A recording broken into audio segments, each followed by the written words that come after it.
નમસ્કાર વિદ્યાર્થી મિત્રો, આજે આપણે સ્વાધ્યાયના એક દાખલાની ચર્ચા કરવાના છીએ જે છે સ્વાધ્યાયનો 2.7. એની અંદર શું કહેલું છે જરા ફટાફટ જોઈએ તો 2 પીકોફેરાડે 3 પીકોફેરાડે અને 4 પીકોફેરાડે કેપેસિટન્સના 3 કેપેસિટરોને સમાંતર જોડેલા છે.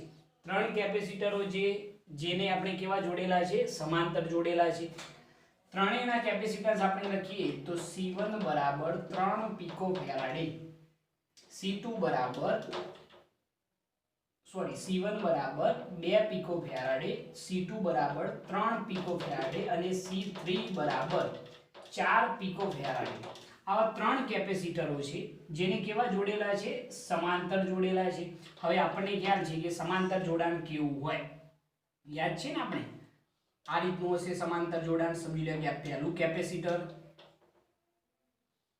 એના પછી અહીંયા આગળ આ બીજું કેપેસિટર અને એના પછી અહીંયા આ ત્રીજું કેપેસિટર. આ કેપેસિટરોનું કેવું જોડાણ કહેવાશે? સમાંતર જોડાણ. એની સાથે આપણે એક બેટરીનું જોડાણ કરી દઈએ.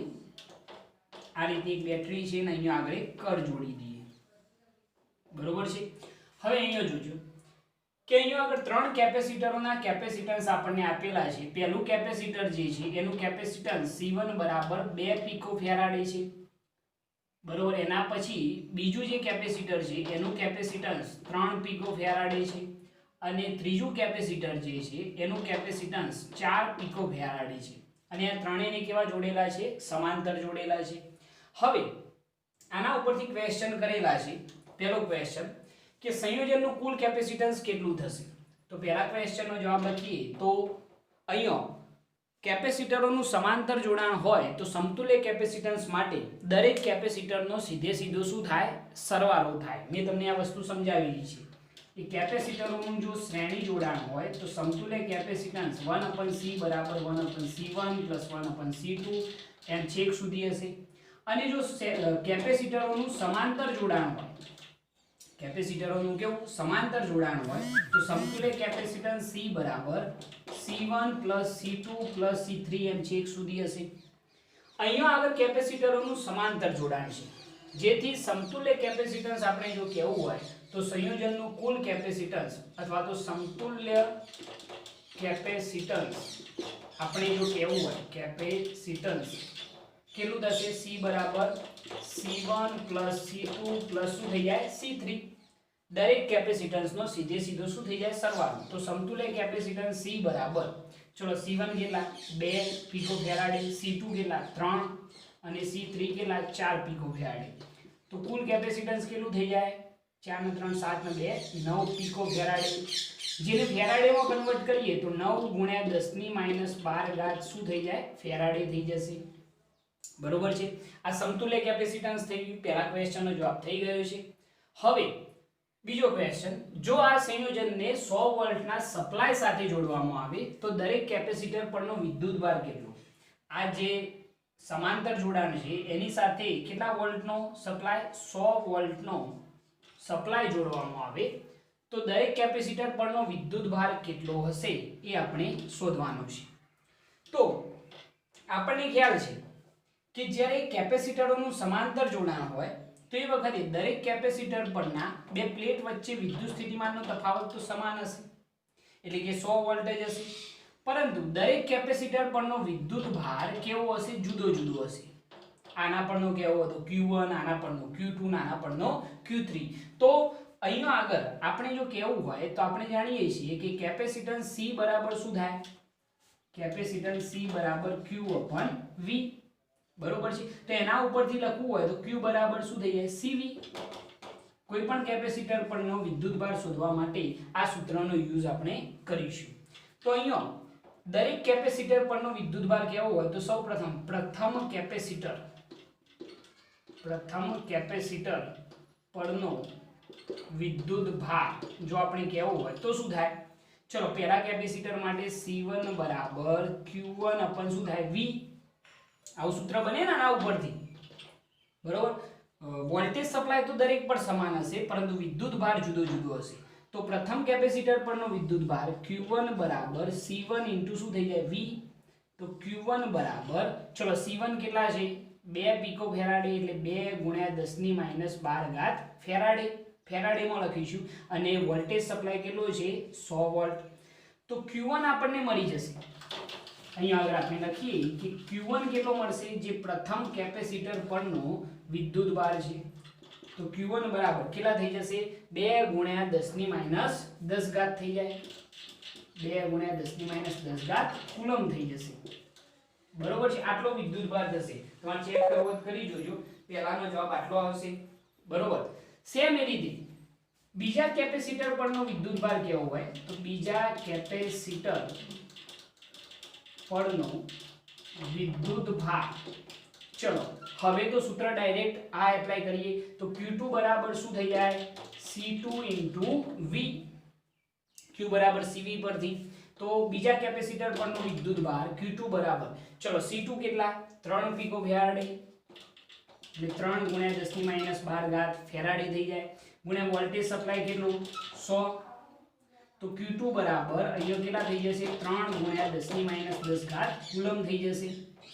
આ બીજા કેપેસિટર પરનો વિદ્યુતભાર થઈ ગયો. એ રીતે સેમ ત્રીજા કેપેસિટર પરનો વિદ્યુતભાર જો આપણે કહેવો હોય તો Q3 બરાબર C3 * V. બરોબર છે. તો કેટલો થઈ જશે, Q3 બરાબર C3 કેટલા 4 પીકોફેરાડે એટલે 4 ગુણ્યા 10 ની માઈનસ 12 ઘાત ફેરાડે, ગુણ્યા વોલ્ટેજ સપ્લાય કેટલો 100. તો Q3 બરાબર કેટલો થાય, 4 ગુણ્યા 10 ની માઈનસ 10 ઘાત કુલમ. આ રીતે ત્રણેય કેપેસિટર પરના વિદ્યુતભાર તમે શોધી શકો છો. પરંતુ આના માટે તમારા કેપેસિટરોના સમાંતર જોડાણની થિયરી ક્લિયર હોવી જોઈએ. બહુ સિમ્પલ દાખલો છે, ફરીથી જોજો. બે ક્વેશ્ચન છે, સમાંતર જોડાણ છે આ ત્રણ કેપેસિટરોનું, 2 પીકોફેરાડે, 3 પીકોફેરાડે અને 4 પીકોફેરાડે. આનું સમાંતર જોડાણ છે તો સંયોજનનું કુલ કેપેસિટન્સ કેટલું થાય, સીધે સીધો સરવાળો સમાંતર જોડાણ માટે. તો સમતુલ્ય કેપેસિટન્સ C બરાબર C1 + C2 + શું થાય C3. તો કેટલું આવ્યું 9 પીકોફેરાડે. એને ફેરાડેમાં લખેલું છે તો કેટલું થાય 9 ગુણ્યા 10 ની માઈનસ 12 ઘાત ફેરાડે. હવે બીજો ક્વેશ્ચન એ છે કે જો આ સંયોજનને 100 વોલ્ટના સપ્લાય સાથે જોડવામાં આવે તો દરેક કેપેસિટર પરનો વિદ્યુતભાર કેટલો. આપણને યાદ હોવું જોઈએ કે જો સમાંતર જોડાણ હોય તો દરેક કેપેસિટરની બે પ્લેટ વચ્ચે સ્થિતિમાનનો તફાવત કેવો સમાન હોય, પરંતુ વિદ્યુતભાર કેવો હોય જુદો જુદો. તો પહેલા કેપેસિટર પરનો વિદ્યુતભાર કેવો હોય, આ સૂત્ર ઉપરથી C1 = Q1 / V. તો Q1 બરાબર શું થાય C1 * V. C1 આપેલા છે જે ફેરાડેમાં મેં લખ્યા, વોલ્ટેજ સપ્લાય કેટલો 100. તો પહેલો કેટલો થયો વિદ્યુતભાર પહેલા પ્લેટ પરનો 2 ગુણ્યા 10 ની માઈનસ 10 ઘાત કુલમ. એ રીતે બીજી કેપેસિટરની પ્લેટ પરનો વિદ્યુતભાર કેટલો 3 ગુણ્યા 10 ની માઈનસ 10 ઘાત કુલમ. અને ત્રીજી કેપેસિટરની પ્લેટ પરનો વિદ્યુતભાર કેટલો 4 ગુણ્યા 10 ની માઈનસ 10 ઘાત કુલમ. બહુ સિમ્પલ દાખલો છે, વધારે સમય નહીં બગાડીએ આની અંદર. ચલો ફટાફટ હવે આગળ જોઈશું.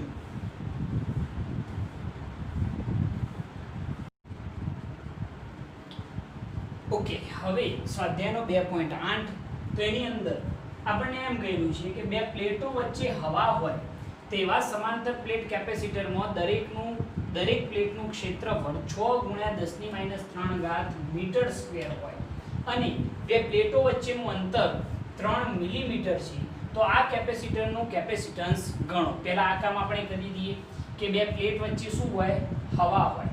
પહેલા એ લખીએ આપણે કે બે પ્લેટ વચ્ચે હવા હોય. એ કન્ડિશનની અંદર વાત કરેલી છે કે બે પ્લેટ વચ્ચે હવા હોય તેવા સમાંતર પ્લેટ કેપેસિટરમાં દરેક પ્લેટનું ક્ષેત્રફળ એ બરાબર 6 ગુણ્યા 10 ની માઈનસ 3 ઘાત શું છે મીટર સ્ક્વેર. અને બે પ્લેટ વચ્ચેનું અંતર, બે પ્લેટો વચ્ચેનું જે ડિસ્ટન્સ છે d એ આપણને આપેલું છે 3 મિલીમીટર. મીટરમાં કન્વર્ટ કરીએ તો 3 ગુણ્યા 10 ની માઈનસ 3 ઘાત શું થઈ જાય મીટર થઈ જાય. તો આ કેપેસિટરનું કેપેસિટન્સ ગણો. બહુ સિમ્પલ દાખલો કે કેપેસિટન્સ શોધીએ તો C0 બરાબર ε0 * A अपन શું થઈ જાય D. આ સૂત્ર જાણો છો તમે, જસ્ટ કિંમત એપ્લાય કરવાની છે. તો C0 = ε0 8.85 ગુણ્યા 10 ની માઈનસ 12 ઘાત. ક્ષેત્રફળ કેટલું છે તો આપેલું છે 6 ગુણ્યા 10 ની માઈનસ 3 ઘાત મીટર સ્ક્વેર. અને ડિસ્ટન્સ d કેટલું છે તો 3 ગુણ્યા 10 ની માઈનસ 3 ઘાત. તો તમને ઈઝીલી કેપેસિટન્સ મળી જશે. સાદુરૂપ આપવાનું. ઓકે, સાદુરૂપ આપશો એટલે 17.708 ગુણ્યા 10 ની માઈનસ 12 ઘાત ફેરાડે જેટલું કેપેસિટન્સ મળશે. એટલે કેવું હોય તો C0 બરાબર લગભગ 18 ગુણ્યા 10 ની માઈનસ 12 ઘાત ફેરાડે કહી શકાય, કારણ કે 17.7 છે ને લગભગ 18 એવું જ કહી શકાય. તો C0 બરાબર શું કહી શકાય 18 પીકો ફેરાડે કહેવાય કે ના કહેવાય. તો જ્યારે હવા હોય ત્યારે સમતુલ્ય કેપેસિટન્સ આપણે શોધી કાઢ્યું છે. લગભગ કેટલું મળે છે? લગભગ 18 પીકો ફેરાડે જેટલું મળે છે. જસ્ટ ખાલી આ સૂત્ર એપ્લાય કરો સમાંતર પ્લેટ કેપેસિટરના કેપેસિટન્સનું એટલે જવાબ મળી જશે. ઓકે, હવે નેક્સ્ટ ક્વેશ્ચન એની અંદર કે જો આ કેપેસિટરને 100 વોલ્ટના સપ્લાય સાથે જોડવામાં આવે તો તેની દરેક પ્લેટ પરનો વિદ્યુતભાર શોધો. અહીંયા લખીએ કે જો કેપેસિટરને 100 વોલ્ટના સપ્લાય સાથે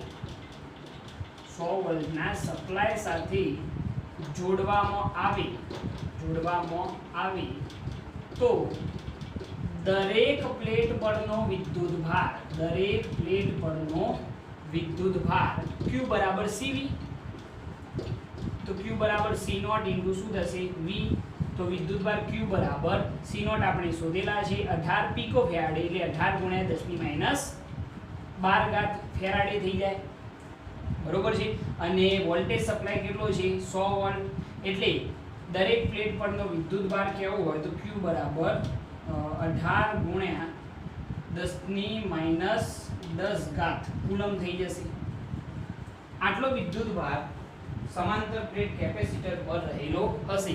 તો ઈઝી ક્વેશ્ચન છે, ઈઝીલી સોલ્વ કરી શકાય. જસ્ટ ખાલી કરવાનું શું છે, બે પ્લેટ વચ્ચે હવા છે એટલે સમાંતર પ્લેટ કેપેસિટરના કેપેસિટન્સનું સૂત્ર કિંમતો એપ્લાય કરો, જવાબ. બરોબર છે. દરેક પ્લેટ પરનો વિદ્યુતભાર Q બરાબર C0 ઇન્ટુ V. તો વિદ્યુતભાર પણ મળી જશે. ઓલ ઓવર દાખલો સહેલો છે, ફટાફટ આપણે આગળ જોઈશું.